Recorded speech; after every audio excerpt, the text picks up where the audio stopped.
I purchased this Handcraft Blends Peppermint Essential Oil, and it works fantastic.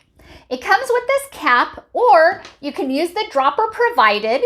And what's really nice about this is a big bottle. It's 4 ounces. How cool is that? Really lasts a long time.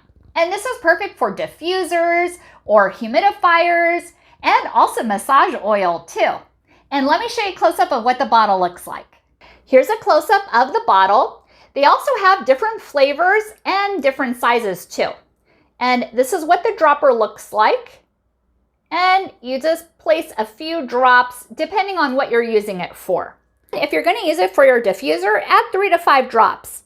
And if you want to use it for massage oil, all you have to do is dilute 5 to 10 drops at a 2% ratio with a desired carrier oil.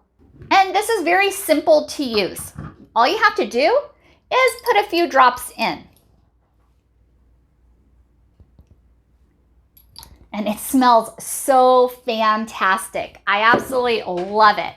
And then you just let it work its magic. Perfect. Definitely recommend it. Smells so good. Thank you so much for watching, and hope you found this video helpful.